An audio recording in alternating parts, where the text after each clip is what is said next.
இது உங்கள் சமையல் ஷூட் சேனல். இன்றைக்கி சம்மர் ட்ரிங்க்காக கம்பங்கூழ் தான் பார்க்க போகிறோம். 1 கப் கம்பு மாவு எடுத்திருக்கேன். இதில் தண்ணி ஊற்றி தோசை மாவு பதத்துக்கு நல்லா கரைச்சி வச்சுக்கலாம்.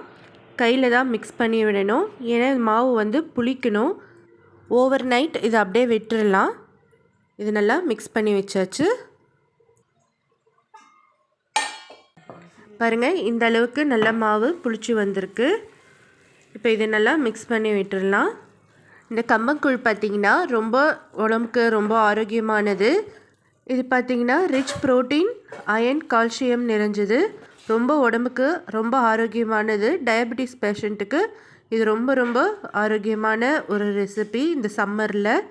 இப்போ இது நல்லா கரைச்சாச்சு.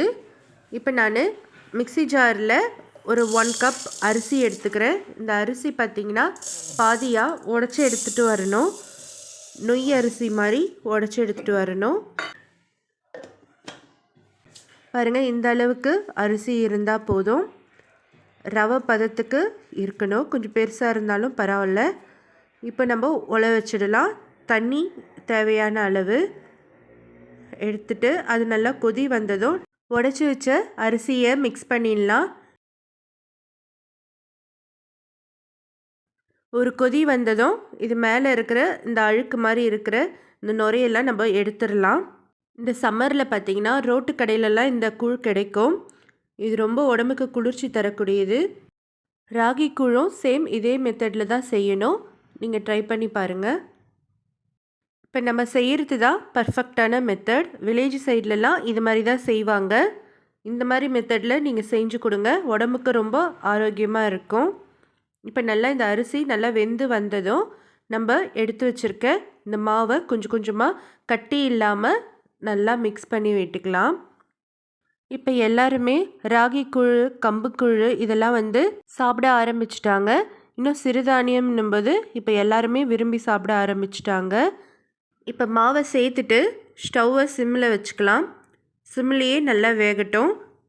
இதை நல்லா மிக்ஸ் பண்ணி விட்டுட்டே இருக்கணும். அப்பப்போ ஓப்பன் பண்ணி மிக்ஸ் பண்ணி விட்டுட்டே இருக்கணும். யாருக்கெல்லாம் கம்பு கூழ், ராகி கூழ் பிடிக்கும்னு கமெண்ட்ஸில் சொல்லுங்கள். இதில் தயிர் சேர்த்து வெங்காயம் சேர்த்து சாப்பிடும்போது அவ்வளோ அருமையாக இருக்கும். இது நல்லா வெந்துருச்சுன்றதுக்கு மேலே ஒரு லேயர் ஃபார்ம் ஆகும். கலர் டார்க் கலரில் சேஞ்ச் ஆகும். அப்போ அந்த டைமில் நம்ம ஸ்டவ் ஆஃப் பண்ணிடலாம். இது எப்படியும் ஒரு 20 நிமிஷம் போல் டைம் எடுத்துக்கும் நல்லா வெந்து வர்றதுக்கு. ஏன்னா நம்ம சிம்லேயே தான் வச்சு நல்லா வேக வைக்கிறோம், அதனால் கொஞ்சம் டைம் எடுத்துக்கும். நம்ம சமையல் ஷூட் சேனலை யாரெல்லாம் இன்னும் சப்ஸ்கிரைப் பண்ணாமல் பார்த்துட்ருக்கீங்களோ அவங்க சப்ஸ்கிரைப் பண்ணுங்கள். நம்ம சேனலுக்கு சப்போர்ட் பண்ணுங்கள். சப்ஸ்கிரைப் பண்ணிவிட்டு பக்கத்தில் ஆல் பெல் பட்டனை கிளிக் பண்ணிவிடுங்க. அப்போ தான் நான் போடுற வீடியோஸ் உங்களுக்கு நோட்டிஃபிகேஷனில் நீங்கள் உடனே பார்க்கலாம்.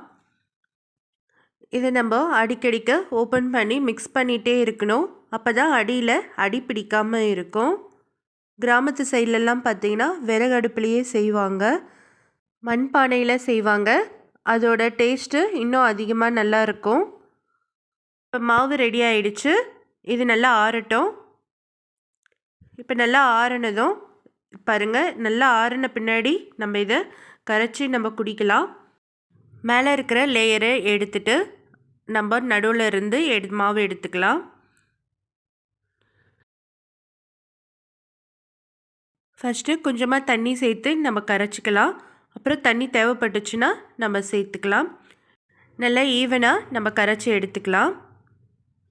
குடிக்கிற பதத்துக்கு தண்ணி சேர்த்து நம்ம நல்லா கரைச்சி எடுத்துக்கலாம். பாருங்கள், இந்த அளவுக்கு நல்லா இப்போ கரைச்சாச்சு. தேவையான அளவு உப்பு சேர்த்துக்கலாம். சின்ன சின்னதாக கட் பண்ணி வச்ச வெங்காயம் சேர்த்துக்கிறேன். மீதி வெங்காயத்தை லாஸ்ட்டாக சேர்க்கறதுக்காக எடுத்து வச்சுட்டேன். இப்போ தேவையான அளவு தயிர் சேர்த்துக்கலாம். தயிர் சேர்த்துட்டு நல்லா மிக்ஸ் பண்ணி விட்டுக்கலாம். இது டேஸ்ட்டே வேறு லெவலில் இருக்குங்க. இந்த சம்மருக்கு ஒரு சூப்பரான ட்ரிங்க் இது. இது மாதிரி நீங்கள் வீட்டிலையே செய்யலாம். வீட்டிலையே செய்யும்போது நல்ல ஒரு ஆரோக்கியமாக இருக்கும். அவ்வளோதான், கம்பங்கூழ் ரெடி ஆகிடுச்சு. நீங்களும் செஞ்சு பாருங்கள். உங்கள் ஃப்ரெண்ட்ஸுக்கும் இந்த வீடியோவை ஷேர் பண்ணுங்கள். வீடியோ பிடிச்சிருந்தால் மறக்காமல் லைக் ஒன்று போட்டுருங்க. மீண்டும் இன்னொரு சமையல் வீடியோவில் பார்க்கலாம். வீடியோ முழுவதும் பார்த்ததற்கு நன்றி.